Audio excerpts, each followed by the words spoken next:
दोस्तों, जीवन में धोखा खाना भी बहुत जरूरी है, क्योंकि चलना माँ बाप सिखा देते हैं, लेकिन संभलना खुद ही सीखना पड़ता है। जिंदगी बहुत छोटी है, इसलिए किसी इंसान का पीछा करने से कई गुना बेहतर है अपने सपनों को पूरा करना।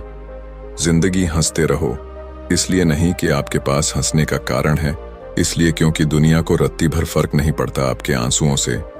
चील की ऊंची उड़ान देखकर चिड़िया कभी डिप्रेशन में नहीं आती, मगर इंसान की ऊंची उड़ान देखकर इंसान खुद बहुत जल्दी डिप्रेशन में आ जाते हैं। अक्सर हम जीवन में सोचते हैं कि हमने जीवन में ऐसा कोई पाप नहीं किया, फिर भी हमारे जीवन में इतना कष्ट क्यों आया। यह कष्ट और कहीं से नहीं, बल्कि लोगों की बुराई करने के कारण उनके पाप कर्मों से आया होता है, जो बुराई करते ही हमारे पास आ जाता है। बहुत समय पहले की बात है, एक गांव में एक गरीब पंडित अपनी पत्नी के साथ रहता था। एक दिन की बात है, पंडित कुछ काम के लिए शहर गया था, तो वह अब अपने गांव जा रहा था। तब उसने देखा कि रास्ते में एक चिड़िया एक रोटी को पकड़कर एक खेत में खाने की तैयारी कर रही थी। तभी पंडित ने चिड़िया की चोंच से वह रोटी छीन ली। मुंह का आहार छिन जाने पर चिड़िया ने निराश होकर आकाश की तरफ देखते हुए कहा, दूसरे को दुख देना अच्छी बात नहीं है। उस दिन चिड़िया बहुत निराश हो गई।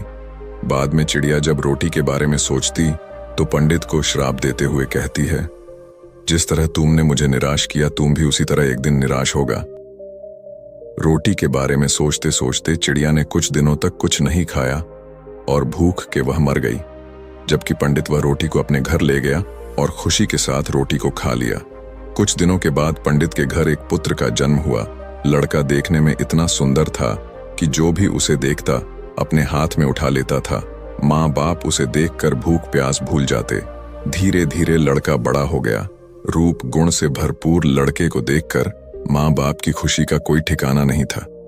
लड़का इतना प्यारा था कि माँ बाप उसके बिना एक पल भी नहीं रह पाते थे। लड़का जब युवक बन गया, तभी विधाता की विडंबना के चलते निष्ठुर काल ने पंडित और उसकी पत्नी की खुशी छीन ली। जिस दिन लड़का मृत्यु को प्राप्त हुआ, उसके बाद माँ बाप के आंसू रुकने का नाम नहीं ले रहे थे। दोनों ने खाना पीना छोड़ दिया और दिन रात दोनों छाती पीटते हुए कहते, पत्थर दिल यम ने हमें जीते जी जला दिया। अगर सुबह शाम उसे कूटा जाए तो उसे कैसा लगेगा। यह कहकर पंडित रोज चिढ़ पटकते हुए कहने लगा कि यम का कलेजा कूट रहा है। पंडित को इस तरह रोते देख एक दिन यम ने पंडित के सपने में कहा, तुम जो सिर पटकर रो रहे हो, बेटे के लिए रो रहे हो। उस बेटे को देख पाओगे तो तुम्हें मेरी बात माननी होगी। कल तुम भीतर से दरवाजा बंद करके अपने पूजा घर में सोना और 2 दिन तक किसी को भी वहां जाकर तुम्हें जगाने देना नहीं है। अगले दिन ब्राह्मण ने सपने के बारे में विस्तार से अपनी पत्नी को बताया और यम के कहे अनुसार पूजा घर के पास जाकर सो गया। जब पंडित को गहरी नींद आई, तब एक यमदूत वहां आया और पंडित का शरीर वहीं छोड़कर उसकी आत्मा को अपने साथ यमपुरी लेकर चला गया। यमपुरी में पंडित ने न जाने कितने सारे नजारे देखे। कहीं पापी को यमदूत कूट कूट कर दर्द दे रहे थे, तो कहीं भयंकर पापी को उन्हें घसीट कर नरक कुंड में डाल रहे थे। झुंड बनाकर यमदूत घूम रहे थे, शोर मचा रहे थे।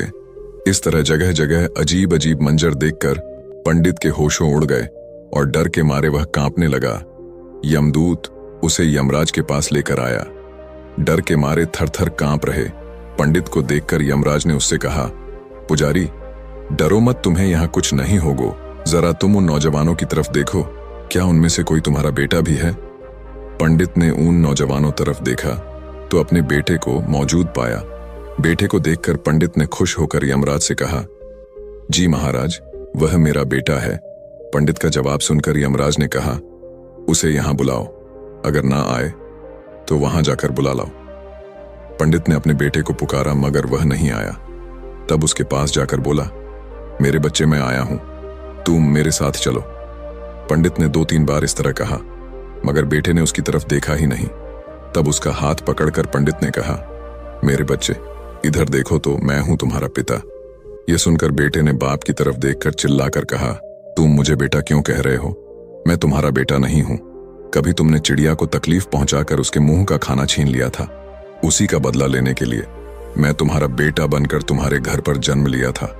अब याद आया ना, जिस तरह मेरे मन को तुमने तकलीफ पहुंचाई थी, उसी तरह मैं तेरे मन को तकलीफ पहुंचाकर चला आया। बेटे का जवाब सुनकर पंडित निराश हो गया और यमराज के पास उदास होकर बोला, वह मेरा बेटा नहीं है। पंडित की बात सुनकर यमराज ने उससे कहा, तुम लोग बेवजह मुझे कोस रहे थे, अब पता चल गया ना किसका कसूर था। इतना कहकर यमराज ने दूत को इशारा किया और दूत पंडित की आत्मा लेकर तुरंत उसके पूजा घर में पहुंच गया। पंडित के शरीर में उसकी आत्मा डालकर यमदूत चला गया। पंडित जागते ही उसकी पत्नी को सपने का सारा हाल बता दिया और उसके बाद पंडित और उसकी पत्नी ने दिवंगत बेटे की याद में आंसू बहाना बंद कर दिया। किसी को बुरा बोलना, चुगली करना, बुराई करना, जलन व ईर्ष्या का भाव रखना, यह सब आपकी तरक्की व खुशियों को रोक देते हैं, आपके जीवन में गहरा प्रभाव डालते हैं। कर्म एक ऐसी जगह है जहां हमें उसे बुलाने की जरूरत नहीं पड़ती। हमने जो पकाया होता है हमें वही मिलता है।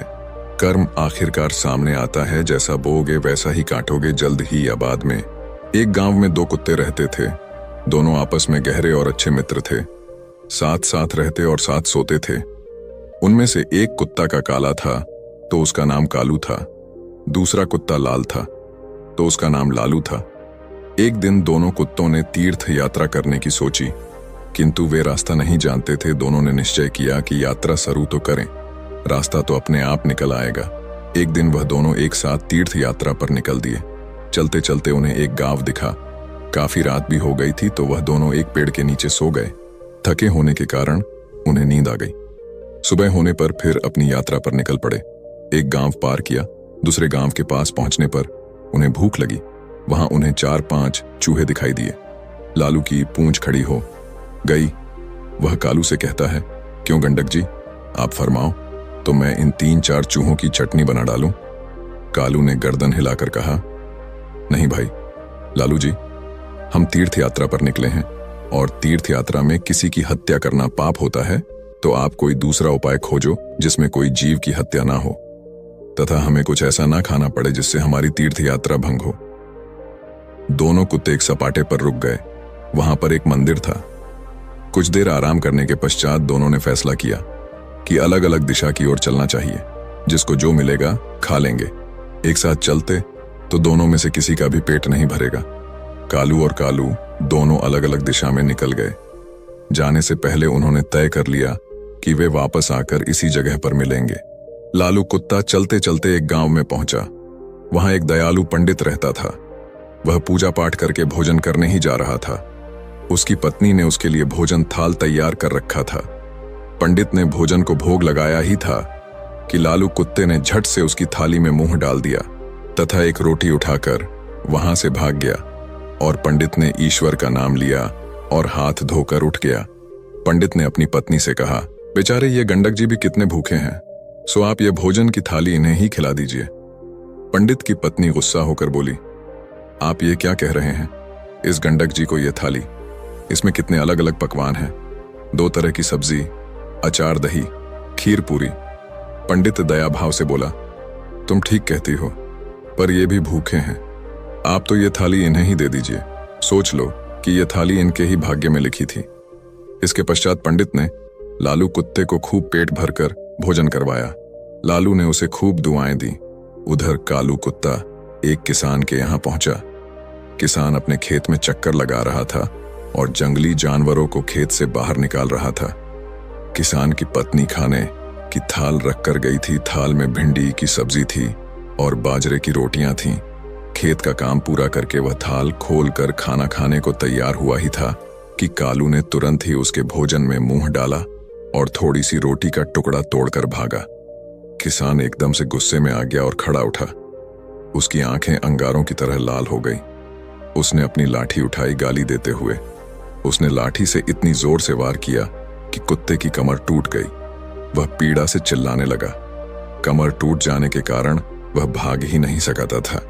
इसी बीच उसकी कमर में 3-4 लाठियां और पड़ गई। कुत्ता अधमरा हो गया। उसका साथी लालू चौराहे पर खा पीकर आराम कर रहा था। वह खड़े होकर अपने साथी का इंतजार कर रहा था। उसका साथी उसे कहीं भी नजर नहीं आ रहा था। लाचार और उदास होकर वह चौराहे पर बैठ गया। थोड़ी देर बाद उसे कालू अपनी तरफ नजर आते हुए खुश हो गया। वह जल्दी से उसकी ओर भागा। उसकी टूटी हुई कमर देखकर वह बहुत दुखी हुआ और पूछने लगा, भाई तुम्हारे साथ ऐसी दुर्दशा किसने किया? कौन पापी है जिसने एक रोटी के लिए तुम्हारी कमर ही तोड़ डाली? कालू की आंखें भर आई। उसने पीड़ा से कहते हुए सारी बात सुनाई। कालू की बात सुनकर वह क्रोध तथा दुख में डूबकर बोला, मैं उससे अपना बदला जरूर लूंगा। उस किसान को बताऊंगा कि खुद की कमर किस प्रकार टूटती है तो कैसा लगता है। लालू भी बोला, मुझे भी उस पंडित का कर्ज चुकाना है। उसने मुझ पर कितनी कृपा की है, मैं रोम रोम से उसे आशीष देता हूं। इसी प्रकार बातचीत करते हुए दोनों कुत्तों ने अंत में यह निश्चय किया कि उन्हें प्राण त्याग देना चाहिए तथा प्राण त्यागने के बाद उनके घरों में जन्म लेना चाहिए। इत्तेफाक से ना तो किसान के घर कोई पुत्र था और ना ही पंडित के। दोनों कुत्तों ने मंदिर आगे जाकर अपने प्राण त्याग दिए। एक ही पल में दोनों मृत्यु को प्राप्त हो गए। कुछ समय पश्चात कालू ने किसान के घर जन्म लिया। किसान बहुत खुश था, किंतु उसकी खुशी अगले ही दिन विलुप्त हो गई। घर में इस पुत्र के जन्म होते ही उसकी पत्नी अस्वस्थ रहने लगी। उसका बैल मर गया। पहले जन्मदिन पर किसान के हरे भरे खेत को जानवर ने तहस नहस कर दिया और दूसरी तरफ पंडित के घर भी पुत्र का जन्म हुआ। पंडित और उसकी पत्नी बहुत खुश थे। कुछ समय बाद पुत्र के बड़े होते ही राज दरबार में पंडित का पद ऊंचा हो गया। पंडित ने राजा को एक युद्ध में जीत की बात बताई। 1-2 दिन बाद राजा युद्ध जीत गया। इससे खुश होकर राजा ने पंडित को राजपंडित नियुक्त कर दिया। उसे अपार धन तथा एक महल भेंट किया। जैसे जैसे पंडित का बेटा बड़ा होता गया, वैसे वैसे वह भी पिता के समान तेजस्वी निकलता गया। उसने छोटी उम्र में सारे शास्त्रों का अध्ययन कर लिया। वह बड़े बड़े विद्वानों और पंडितों को शास्त्रार्थ में हरा देता था। से पंडित के जीवन में 4 चांद लग गए थे। उधर दूसरी तरफ किसान का बेटा नकरा निकला। वह बात बात पर अपने बाप को गालियां देता था, उसे डांटता था। वह जुआ खेलकर बचे कुचे धन को उड़ाने लगा। वह किसान बहुत ही दुखी हो गया था। उसे कुछ समझ नहीं आ रहा था। आखिर अंत में उसने सोचा कि इसको सुधारने का कोई उपाय करना चाहिए। इस तरह विचार करते हुए वह एक बुद्धिमान व्यक्ति के पास पहुंचा। उसने उसके सामने अपनी समस्या बताई। बुद्धिमान आदमी बोला, किसान को बोला, तुम इसकी शादी कर दो। शादी की नकेल अच्छों को सीधा कर देती है। किसान ने तुरंत घर जाकर अपनी पत्नी को बात बात आई। अपनी बेटे की शादी करने की सोची। वह लड़की की तलाश करने लगा। दूसरी तरफ पंडित का विचार भी अपने बेटे की शादी करने का हुआ। उसने भी अपने बेटे के लिए लड़की की तलाश की। कुछ दिनों बाद पंडित के बेटे का एक कन्या से उसका विवाह हो गया। उसके बेटे की पत्नी भी सुशिक्षित थी। उसके आते ही घर को स्वर्ग बना दिया। उसके बाद किसान ने भी अपने पुत्र का विवाह करा लिया। शादी बड़े अच्छे से हो गई। शादी के अगले दिन ही उसका बेटा अचानक चल बसा। उसकी पत्नी रोने लगी। वह किसान बेहोश हो गया।